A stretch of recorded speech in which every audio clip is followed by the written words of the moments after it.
Bonsoir à tous. Je commence vraiment à avoir du fun, moi, à faire ces vidéos. Ça fait curieux de parler à une caméra, mais j'ai assez d'imagination pour vous voir derrière cette caméra. J'espère que vous n'êtes pas tanné de me voir parce que moi, je suis vraiment pas tanné de vous parler. Donc, nous sommes toujours dans la continuité des cadeaux de Noël que je vais faire aux gens pour célébrer le lancement de mes 5 premiers livres en format Kindle sur Amazon.com. Jusqu'à maintenant, vous avez eu l'opportunité de télécharger gratuitement L'amour parfait bannit la crainte, Les champions de Dieu, et maintenant, je veux accélérer le processus. Autrement dit, cette semaine, en grande primeur, je vous offre 2 livres gratuits à télécharger sur Amazon.com. Mais je vais revenir à cela tout à l'heure.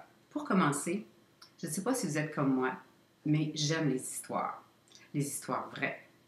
Et vous avez dû le remarquer, pour ceux qui ont lu les 2 premiers livres jusqu'à maintenant, que je n'ai pas tendance à donner dans les fables. Ce que je raconte sont des choses vraies, des choses que j'ai vécues à partir de mon expérience, de l'expérience des autres. Alors, c'est comme ça que j'écris mes livres. Il y a toujours une profondeur parce que c'est comme cela que moi, j'aime apprendre et avancer. Alors, ce soir, avant de vous présenter les nouveaux cadeaux de Noël, je voudrais vous lire une histoire. C'est une histoire vraie. C'est un témoignage que j'ai reçu un bon matin à travers mes courriels. Une personne m'avait écrit pour me témoigner de l'impact qu'avaient eu mes livres dans sa vie. J'ai été très touchée quand j'ai lu ça. J'ai recommuniqué avec cette personne et aujourd'hui, elle est plus qu'une amie, elle est une sœur. Ça doit faire au moins un an et demi qu'on se connaît maintenant. Alors, je voudrais vous lire le témoignage qu'elle m'a envoyé il y a de cela à peu près un an et demi. Et je peux vous dire que ce qu'elle a écrit dans cela est vrai. Je l'ai vérifié, je l'ai vu de mes yeux vus et je la vois encore aussi avancer, progresser, devenir tout ce qu'elle est appelée à être et prospérer à tout point de vue, financièrement aussi. Alors, voici ce qu'elle m'avait écrit. Chère Marlène, suite à une présentation que tu as donnée lors d'un déjeuner rencontre de gens d'affaires chrétiens, je voulais en connaître un peu plus sur ton cheminement spirituel et tes connaissances comme consultante. J'ai donc acheté tes 4 premiers livres. Ils sont devenus des livres de chevet pendant plusieurs semaines, jusqu'à ce que je décide de mettre en pratique la loi universelle de la dîme. Elle appelle ça une loi universelle. Ça fait du sens aussi. Disons que c'est un principe qui fonctionne. Ma vie a complètement changé et ma compagnie a fait un bond quantique. Je suis travailleuse autonome et les revenus de ma compagnie ne me permettaient pas de bien vivre depuis les dernières années. J'adorais ce que je faisais et suite à des déboires financiers, j'avais pris la décision d'abandonner mon rêve et de me trouver un emploi normal, et elle le met entre guillemets, comme la plupart de mes proches me suggéraient. Comme je n'avais plus rien à perdre, je me suis dit que je devrais essayer le principe de la dîme. J'ai donc fait un premier chèque de 10% de mes revenus à une église. Je savais que ce don ne changerait rien dans la précarité de mon entreprise, mais que ça pouvait faire une différence dans les revenus de cette église. Je dois aussi mentionner que si l'église à qui j'avais fait le don ne se dépêchait pas de l'encaisser, le premier chèque que j'aurais fait à Dieu aurait été un chèque sans fond. J'ai donc fait 3 de ces dons qui ne faisaient qu'accélérer mon manque à gagner et la décision de fermer ma compagnie. Quelques jours après mon 3e don, j'ai obtenu un très gros contrat. J'étais en compétition avec une multinationale. J'étais sûre de ne pas avoir le contrat. Mais j'étais super calme lors de l'entrevue et cela me faisait un petit velours que la compagnie m'ait demandé de soumissionner. Quelques jours après l'obtention du contrat, je disais à Dieu que c'était un cadeau empoisonné. J'avais le talent et les compétences pour le mettre à terme, mais je n'avais pas l'infrastructure. Et pas le mener à terme, excusez-moi. C'est comme si on me demandait de sortir 10 000 petits gâteaux par jour à partir de ma cuisine. Donc, on peut voir qu'elle a de l'humour. Après réflexion, ou surtout en étant éclairé par l'Esprit Saint, j'ai remis complètement la gestion de ma compagnie dans les mains de Dieu. Je lui ai dit qu'il avait eu une très bonne idée concernant le nom de la compagnie, qu'il avait créé un nouveau service très original, que lui était le cerveau et que moi j'étais ses bras et ses jambes, mais que j'en avais que deux et que s'il voulait que je le seconde et que nous réussissions, il fallait qu'il me donne les moyens de le faire. J'ai arrêté de m'inquiéter et je laissé travailler ce cerveau universel. Bien sûr, elle parle de Dieu. Après une rencontre, nous avons décidé de travailler ensemble sur la réussite de ce projet. Lorsqu'elle parle ensemble, elle parle toujours de Dieu. En plus du revenu que ce contrat va me donner, je suis donc rémunérée par... Oh non, excusez-moi, je reprends. Après une rencontre, donc elle parle de la multinationale. Excusez-moi. Nous avons décidé de travailler ensemble sur la réussite de ce projet. En plus du revenu que ce contrat va me donner, je suis donc rémunérée par la multinationale pour gérer les ventes de ce produit et j'ai accès à toutes les ressources humaines de cette compagnie. Lorsqu'il y a des obstacles, je consulte Dieu dans toutes mes décisions et je le laisse présider. Il a réponse à tout. Mes revenus ont passablement augmenté. Ils devraient être dans les 6 chiffres et mon chiffre d'affaires va pointer vers les 7 chiffres cette année. Il y a quelques jours, je signais un autre chèque pour la dîme. Je trouvais que le montant était assez élevé et je me livrais à un combat à savoir si je devais le couper un peu. J'ai donc remis le montant dû tel que spécifié dans la Bible. Je me disais que j'aimais mieux avoir 90% de quelque chose que 100% de rien. Le lendemain, je prenais une journée de congé pour mes achats de Noël. En achetant des produits de beauté, je discute avec la conseillère et elle me demande dans quel domaine je travaillais.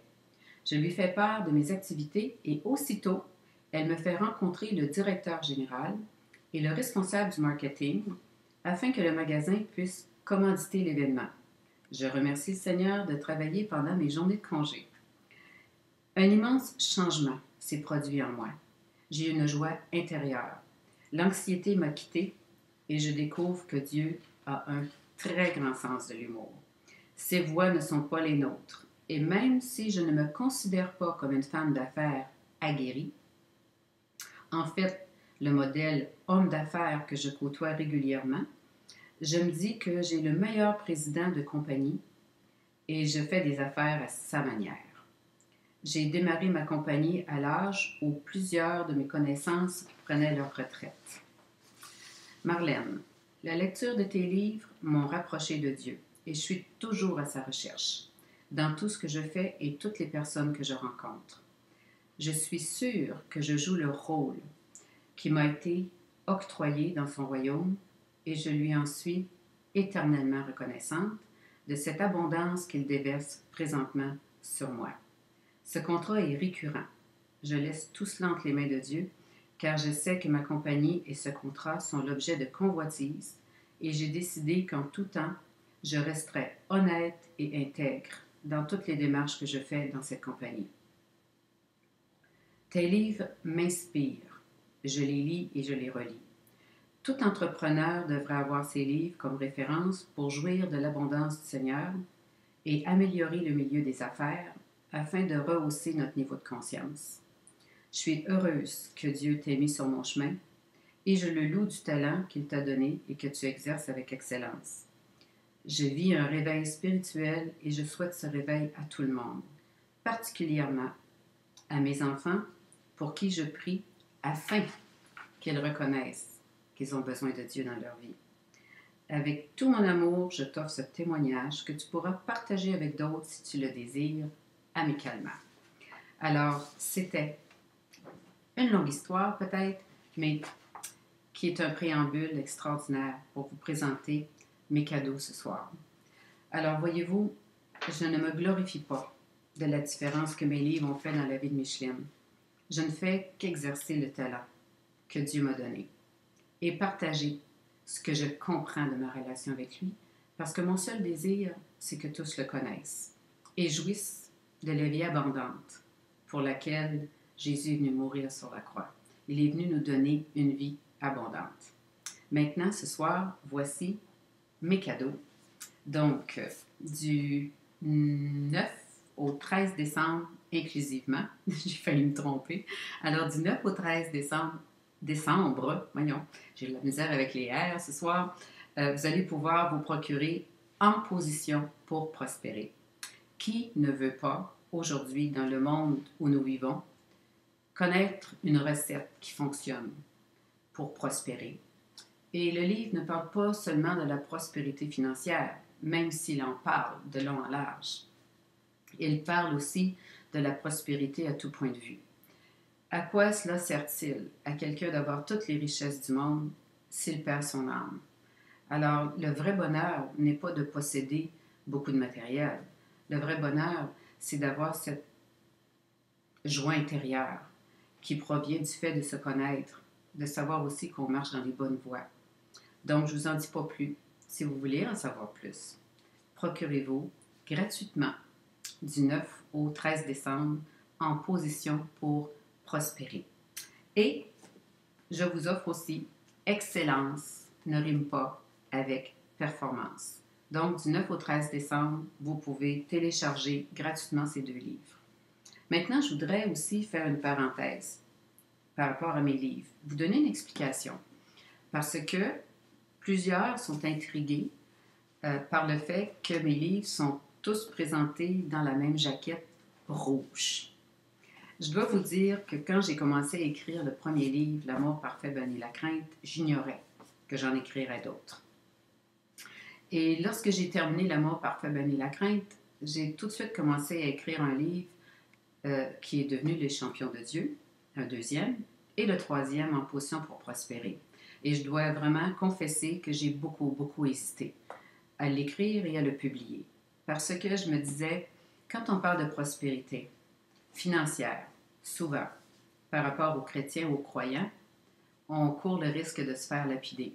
En plus, il y a toute une mode présentement d'enseignement, de conférences qui portent sur l'enrichissement et tout ça. Et je n'avais pas une crainte, mais je ne voulais pas être associée à cela. Finalement, j'ai pris le beau risque et je l'ai publié. Et je ne l'ai jamais regretté.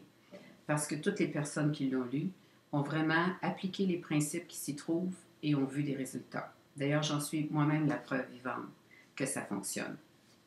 Donc, pour en revenir à la couleur de mes livres, une bonne journée, j'étais en train de méditer et de parler avec Dieu. Ça peut sembler étrange à certains, mais on peut entendre la voix de Dieu et on peut lui parler, avoir une relation personnelle avec lui.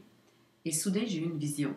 Et j'ai vu comme un oiseau qui descendait du ciel. Vous savez, lorsqu'on était petit puis qu'on dessinait les nuages, pas les nuages, excusez-moi, on dessinait les oiseaux avec 2 petites lignes un petit peu courbées. Donc, d'ailleurs, le dessin qu'on faisait pouvait ressembler à ça, un livre ouvert. Et là, j'ai vu ce genre d'oiseau-là descendre, un oiseau. Mais lorsqu'il s'est comme présenté de face, eh bien, c'est ça que j'ai vu. J'ai vu une couverture de livre, une jaquette, toute rouge, avec le titre du livre écrit, estampé en or. Et j'ai su à ce moment-là qu'il fallait que je publie mon premier livre avec cette jaquette-là. Mais de fil en aiguille, comme j'en avais écrit d'autres, moi, je suis une fille de concept. Puis lorsque j'étais plus jeune, j'aimais lire des collections. Pourquoi? Parce que je me disais, si j'aime ce qu'un auteur a écrit, je souhaite qu'il y ait d'autres livres de lui pour continuer à lire cet auteur-là. Et j'aimais beaucoup l'idée des encyclopédies. 14 volumes, tous semblables, mais avec des contenus complètement différents. Alors, moi, je trouvais que les 4 livres, quand vous les regardez, ils ont l'air tous semblables, mais leurs contenus sont complètement différents. Comme nous, les humains, nous avons en commun d'avoir une tête, 2 jambes, 2 bras. Si on nous regarde de loin, on est tous semblables extérieurement. On a tous les mêmes caractéristiques physiques. Cependant, nous sommes tous différents lorsqu'on regarde à l'intérieur. Donc, c'est la raison pour laquelle mes livres sont tous dans la même jaquette.